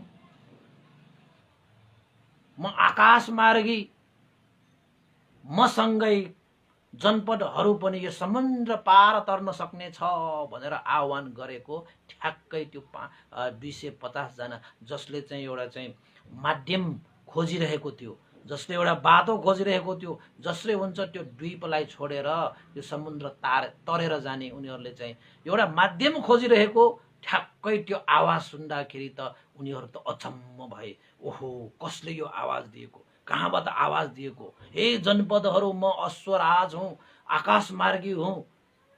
यो द्वीपबाट यो समुद्र पार तर्न चाहन्छन् भने मसँग आओ, म पार तारिदिन्छु भनेर आह्वान गरिरहेको छ भनेर ती 250 जना ती व्यापारीहरू दौडेर जता स्वर निस्किरहेको छ त्यसरी स्वरले तानेर उनीहरू चाहिँ दौडेपछि त ठ्याक्कै चाहिँ त्यो अश्वराजलाई पो देखेको छ। विशाल काय है, उड्ने घोडा सेतो। त्यसपछि ती चाहिँ 250 जना ती व्यापारीहरूले हात जोडेर चाहिँ बिन्ती गरेर भने, ए अश्वराज, हामी व्यापारीको सिलसिलामा यहाँ आएका थियौँ, हाम्रो दुर्घटना भयो, हामी यहाँ अल्पत्रमा परेका छौँ। यक्षिणीहरूले यहाँ चाहिँ यसरी खाने रहेछ, मान्छेहरूलाई चाहिँ पक्ष गर्ने रहेछ। हामी माध्यम खोजिरहेका थियौँ, हामी यो समुद्र तार्न चाहन्छौँ। तपाईले आह्वान गर्नुभयो, हामीले सुने, हामी दगुरेर आए। तपाईँ फर्किनुहुन्छ भने हामीलाई पनि तपाईँसँगै तार्दिनु भनेर भनेपछि त्यो अश्वराजले चाहिँ भने, ओहो, यस्तो अवस्थामा तिमीहरू पुग्यौ, न ठिक छ। यस्तै नै कोही जनपदहरू अप्ठ्यारोमा परेका छन्, यो द्वीपलाई छोडेर समुद्र तार्न चाहन्छन् भने मसँगै तार्न सक्छौ भन्नको लागि नै मैले यो आह्वान गरेका हुँ। आओ, तपाईहरुलाई चाहिँ स्वागत छ भनेर अश्वराजले चाहिँ हैन, यो चाहिँ अब बोसलो भन्छ नेवारी भाषामा त, आकाशमा उड्ने सलो के, उड्ने घोडा के, सेतो बोरिसत्तो हो नि। तपाईले करुणामयको कथा त सुन्नु भएको होला नि। हो, करुणामयको कथामा त्यो पौवा भन्छ, त्यहाँ पनि यो कथा छ नि, थाहा छ कि छैन? यो सबै जातकहरू हो के, करुणामयको कथाहरू पनि जातकमै छ। तपाईले यो जातक सुन्नु भयो भएन मलाई थाहा भएन, तर तपाईले जातकमा गएर यो सुन्नुहोस्। 196औं नम्बरको एउटा जातक छ, त्यो जातक तपाईले सुन्नुहोस्, यही हो तपाईको। त्यसपछि त्यो बोधिसत्वले चाहिँ आफ्नो जिउलाई फैलाएर जनपदहरू चढ्नको निमित्त चाहिँ सजिलो हुने गरी पुरा पकेता फैलाएर चाहिँ जिउमा राखेपछि मान्छेहरू, त्यो 250 जना मान्छेहरू चाहिँ हात जोडेर त्यो बोधिसत्वलाई चाहिँ हात जोडे उसको जिउमा बसे। कोही चाहिँ टाउकोमा बसे रे, कोही जिउमा बसे रे, कोही चाहिँ कहाँ बसे, जहाँ बस्न मिल्छ त्यहाँ बसे। कोही मान्छेहरू त त्यो बोधिसत्वको त्यो चाहिँ पुच्छरलाई समातेर पनि झुन्डेर बसे रे, ताकि बोधिसत्व उडेर गएपछि ती मान्छेहरू त्यो समुद्र तर्न सक्नु। नभन्दै बोधिसत्वले आफ्नो जिउमा 250 जना ती व्यापारीहरूलाई आफ्नो जिउमा राखेर आफूले त्यो ताम्रपर्णी द्वीपमा खानुपर्ने सम्पूर्ण मिष्ठान्न घाँसहरू चाहिँ खाइसकेपछि, पेटहरू भइसकेपछि 250 जना व्यापारीहरूलाई राखेर त्यहाँबाट उडेर के गरेछ? सबका सब ती जनपदहरूलाई ती सम्पूर्ण चाहिँ द्वीपबाट मुक्त गरेर आफ्नो जनपदमा लगेर छोडिदिएछ। र त्यहाँ पुगिसकेपछि ती जनपदहरूले ती अश्वराजलाई धन्यवाद दिँदै फर्काउनु भएछ। र अश्वराजले पनि मेरो त संसारको हित सुखको निमित्त जुन मसँग क्षमता छ त्यो मैले चाहिँ सम्पूर्ण प्राणीहरूको उद्धारको लागि मैले चाहिँ प्रयोग गरिरहेको छु। त्यसैले म द्वीपमा चहार्छु, त्यो द्वीपमा चहारेर दुःखमा परेकाहरूलाई त्यो द्वीपबाट म तार्ने कामै मेरो हो। तपाईहरुले धन्यवाद साधुवाद भन्नु त तपाईहरुको महानता हो। यो त मेरो कार्य नै हो, संसार उपरिको करुणा राखेर यो त मेरो कार्य हो। मैले आज तपाईहरुलाई त्यस्तो दुःखबाट तार्न सके, त्यही मेरो लागि धन्य भयो भनेर फेरि अश्वराजले चाहिँ सबैलाई चाहिँ आफ्नो जनपदमा पुर्याइसकेपछि आफ्नो मार्ग हिँडे। तर यतापट्टि 250 जना त त्यो यक्षहरूको द्वीपमै छ त, त्यस्तै उनीहरू त अब आउँदै आएन, उनीहरूले त्यो कुरा मान्दै मानेन। किन त भन्दाखेरि उनीहरू त आँखाले हेरेर रूपमा भुल्ने, नाकले सुँगेर गन्धमा भुल्ने, खाएर रसमा भुल्ने, अनि त्यो कानले शब्दमा भुल्ने, छोएर भुल्ने, यो पञ्चकाम गुणमा आसक्त भइसक्यो तिनीहरू नभन्दै। अनि अर्को पनि त्यस्तै व्यापार गर्न आएका व्यापारीहरू फेरि त्यही द्वीपमा, हैन, ताम्र पर्ने द्वीपमा त्यसरी नै दुर्घटना भएछ। त्यो दुर्घटना भएको देखिसकेपछि अनि चाहिँ ती यक्षहरूले 250 जना पहिलाका व्यापारीहरूलाई लगेर कारागारमा राखेछ र कारागारमा लगेर राखिसकेपछि अर्को दुर्घटनामा परेका व्यापारीहरूलाई उनीहरूलाई भुलाएर, उनीहरूलाई फसाएर, माया जालमा पारेर उनीहरूले आफ्नो भोग सम्पत्तिको रूपमा, हैन, काम भोगको लागि उनीहरूले आफ्नो श्रीमान जस्तो बनाएर पछि खाने क्रममा जुन यो 250 जना व्यापारीहरू छन्, ती सम्पूर्ण व्यापारीहरू चाहिँ ती यक्षहरूको खाना भए। यक्षहरूले उनीहरूलाई भक्ष्य गरे। यसरी स्मृति राखेर यक्ष हो भनेर जानेर ठानेर आधार खोजेर बोधिसत्वको सहारा पाएर, यानि कि अश्वराजको सहारा पाएर उनीहरूले त्यो सागर तरेर उनीहरूले जीवन सुरक्षित पारे। जो चाहिँ यक्षहरूकै नगरमा बसे उनीहरूले केही क्षण त काम सुखमा लिप्त भए होला, तर उनीहरू अन्तश यक्षहरूले पक्ष गराउनु पर्ने अवस्थामा पुगे। त भगवान बुद्धले यो कथा चाहिँ भिक्षुहरूलाई देशना गर्नुभयो र भिक्षुहरूलाई भन्नुभयो, हे भिक्षुहरू, यसरी नै हामी पनि यो पञ्चस्कन्द रूपी यो शरीरमा पञ्चकाम गुणमा फुलेर बस्यौं भने त्यसरी नै हामी यक्षहरूको पक्ष हुन्छौं। जसरी ती 250 जना व्यापारीहरू यक्षहरूको पक्ष भयो, त्यसरी नै हामी पनि यो पञ्चकाम गुणमा आसक्त भइरह्यो भने हामी पनि पक्ष हुन्छौं। हामी पनि ती 250 जना व्यापारीहरूले जस्तै यक्षहरूलाई चिनेर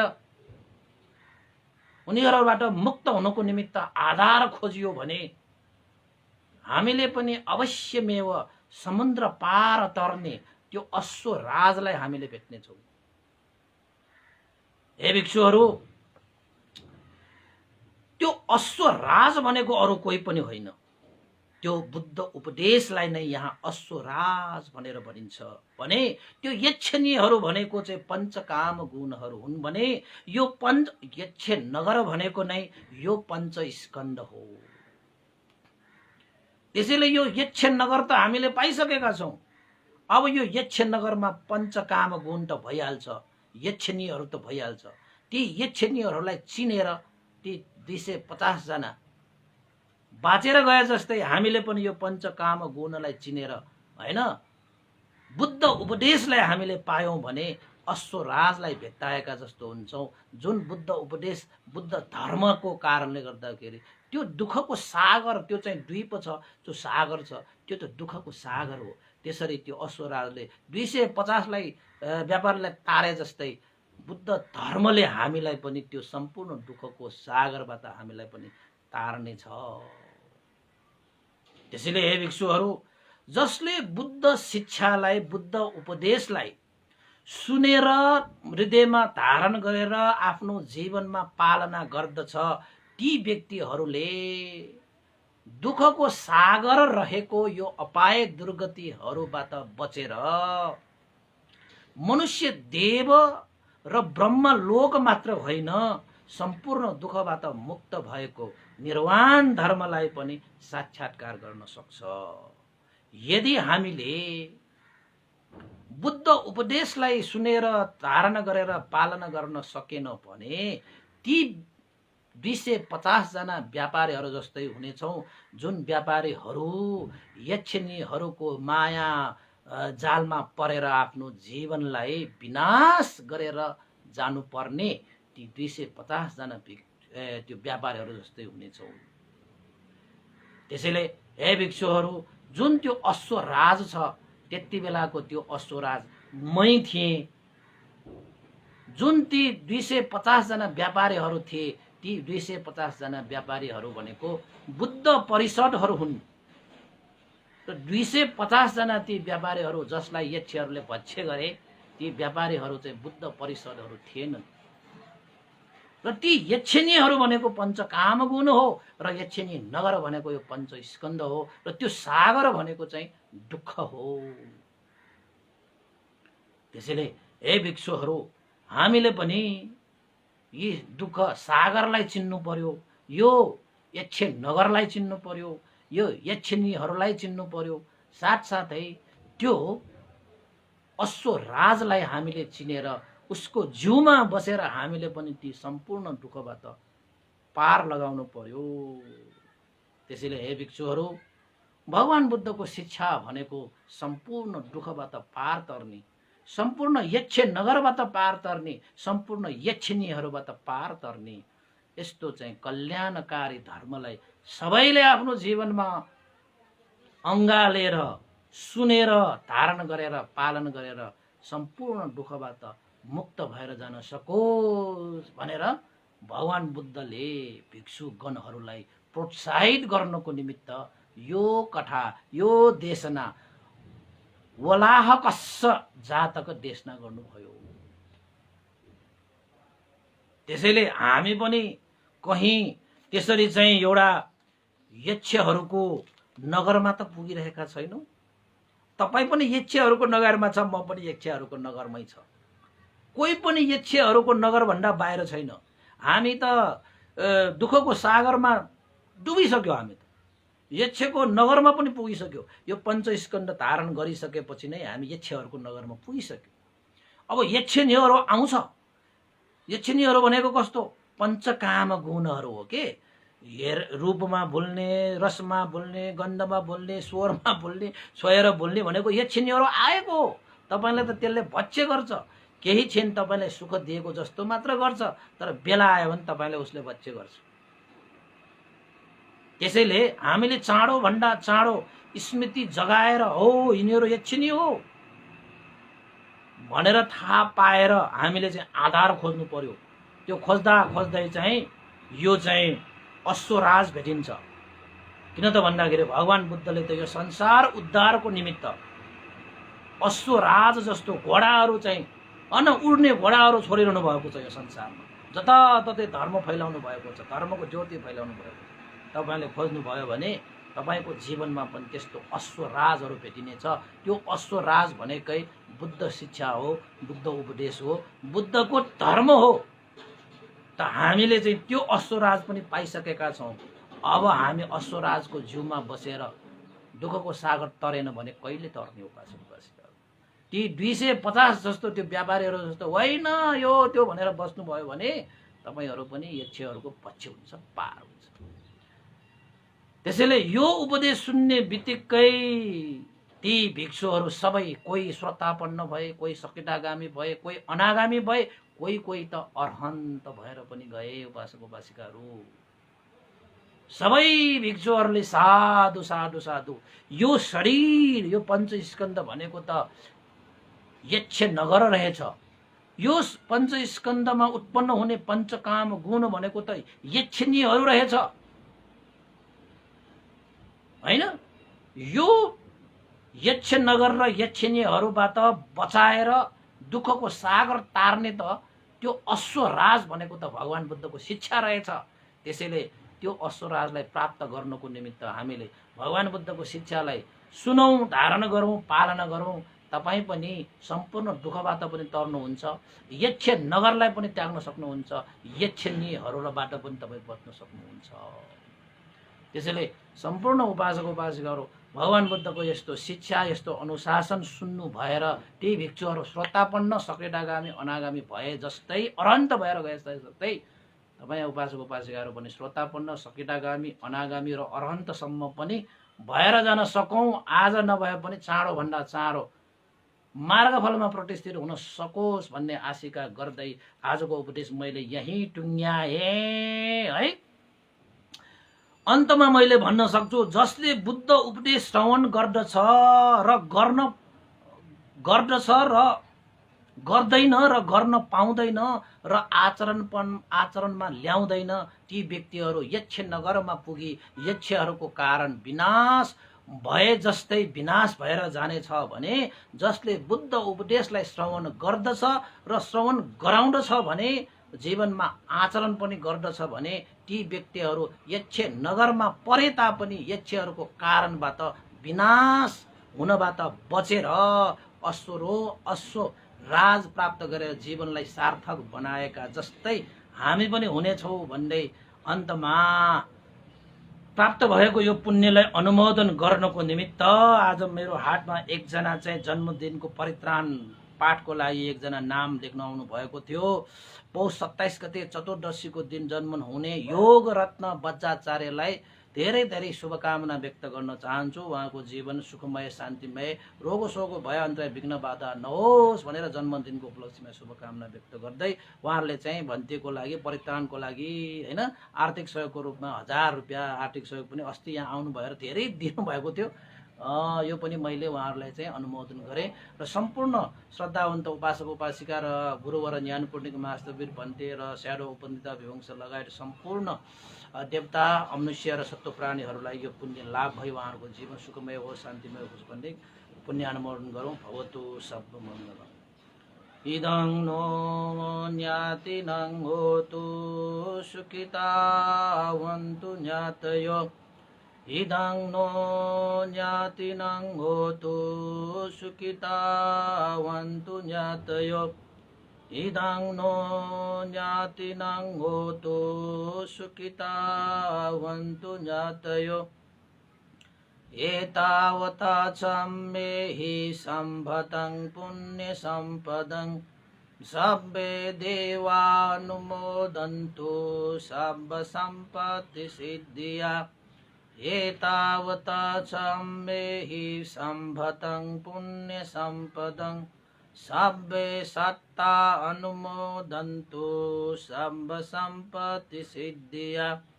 एतावता मे हि सम्भतं पुण्यसम्पदं सब्बे भूतानुमोदन्तु सर्वसम्पत्तिसिद्धिया। साधु साधु साधु भवतु सब मङ्गलं। र उपासक उपासिकाहरूलाई एउटा मैले अनुरोध गरेँ,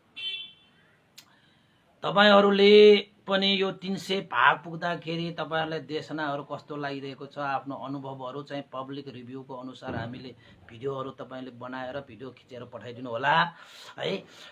2-3 मिनटसम्मको एउटा भिडियो क्लिप्सहरू पठाउनु होला कि यो देशनाहरू सुन्दै गर्दाखेरि आफूलाई लागेको अनुभवहरू चाहिँ भन्तेलाई पठाउनु होला। र 300 भागमा हामी पोस्ट गर्नेछौँ पब्लिक रिभ्यूको रूपमा है। मैले धेरै दिनदेखि अनुरोध गर्दै आइरहेको छु। कति उपासकहरूले त तयार गरिरहनु भएको पनि होला हैन पठाउनुको लागि। भन्दै धेरै भन्नुभयो फेरि एकचोटि पठाउनु पर्ला भनेर चाहिँ 250 भागमा पनि हामीले यस्तै गरेका थियौँ र 300 भागमा पनि हामी गरौँ भनेर यो चाहिँ गर्न खोजेको हो। पहिला पठाएकाहरूले पनि पठाउनुस् र नपठाएकाहरूले पनि पठाउनुस्। सबैलाई स्वागत छ भन्दै बिदा हुन चाहन्छु। साधु साधु साधु।